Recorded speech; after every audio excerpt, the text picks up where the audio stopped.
Assalamualaikum warahmatullahi wabarakatuh. Perkenalkan, nama saya Evita Wardarini, NIM 20210964831 dari Prodi PIAUD 2B Institut Agama Islam Al-Qadiri Jember.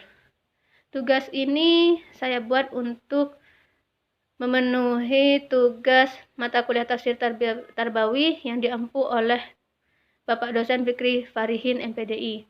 Di sini saya akan menjelaskan tentang pendidikan intelektual berdasarkan surat Al-Isra ayat 36, surat Yunus ayat 35 sampai 36 dan surat Yusuf ayat 12. Pendidikan intelektual adalah pendidikan yang bermaksud mengembangkan daya pikir kecerdasan anak dan menambah pengetahuan anak. Dalam surat Al-Isra ayat 36 yang berbunyi,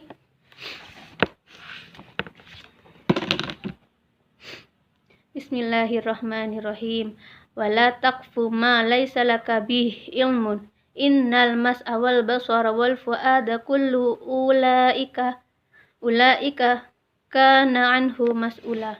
Yang artinya, dan janganlah kamu mengikuti apa yang kamu tidak mempunyai pengetahuan tentangnya. Sungguhnya, pendengaran, penglihatan, dan hati manusianya itu adalah diminta pertanggungjawaban. Dalam surat ini dijelaskan bahwa pendidikan intelektual dilakukan dengan memfungsikan panca indera seperti mata, telinga, dan hati. Semua yang kita lakukan akan dimintai pertanggungjawaban kelak di akhirat. Kita dianjurkan untuk menjaga pendengaran, penglihatan, dan hati kita agar kita terhindar dari perbuatan-perbuatan tercela. Pengetahuan yang kita dapat dari panca indera harus diarahkan dengan baik agar normal dan pendidikan yang didapatkannya itu baik. Pendidikan intelektual dapat dilakukan dengan meningkatkan daya nalar dan kritik dalam diskusi tanya jawab. Yang kedua, surat Yunus ayat 35 sampai 36. Bismillahirrahmanirrahim. Qul hal min syurakaikum may yahdi ilal haq qulillahu yahdi lil haq afa may yahdi ilal haq yahaqqu ayyuttaba'a man la yahdi illa ayyuhda fama lakum kaifa tahkumun.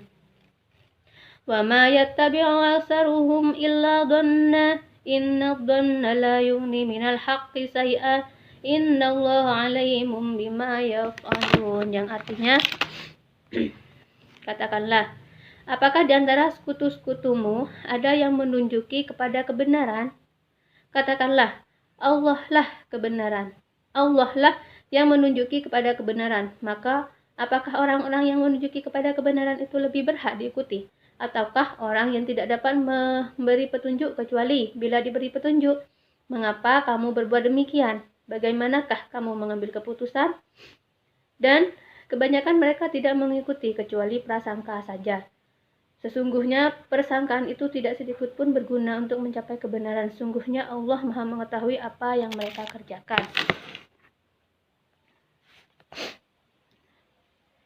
Dalam surat Yunus tersebut, sejatinya Allah lah yang memiliki kedudukan tertinggi dan ajaran yang 100% murni dan benar. Ilmu Allah itu didapatkan dari kita mempelajari Al-Quran dan hadis. Kita harus memiliki sifat yakin dalam hati kita. Allah memberikan manusia panca indera untuk digunakan untuk memperoleh pengetahuan baik empiris maupun agama. Dari sini kita diajarkan untuk yakin, karena ilmu dhanni itu hanyalah prasangkaan saja, dan yang menduga-duga itu belum tentu benar. Surat Yusuf ayat 22.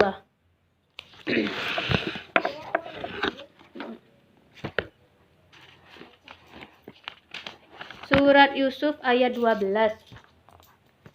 Bismillahirrahmanirrahim. arsilhu ma'ana ghadan yarta' wal yal'ab wa innalah lahafidun. Berikanlah dia pergi bersama kami besok pagi agar dia dapat bersenang-senang dan dapat bermain-main, dan sesungguhnya kami pasti menjaganya. Dalam surat Yusuf ayat 22 ini diajarkan kita pentingnya pendidikan intelektual akan membawa kita pada kedewasaan. Kedewasaan ini dapat kita ambil dengan kita menempuh pendidikan, menanamkan pendidikan tersebut yang benar pada hati kita. Ketika dewasa, kita akan mengerti hikmah dari suatu ilmu tersebut. Pendidikan tersebut akan berguna bagi kita saat dewasa. Dan percayalah bahwa semua yang kita kerjakan, semua yang kita lakukan itu terlihat oleh Allah Subhanahu wa Ta'ala. Sekian pemaparan dari saya. Kurang lebihnya saya mohon maaf. Wassalamualaikum warahmatullahi wabarakatuh.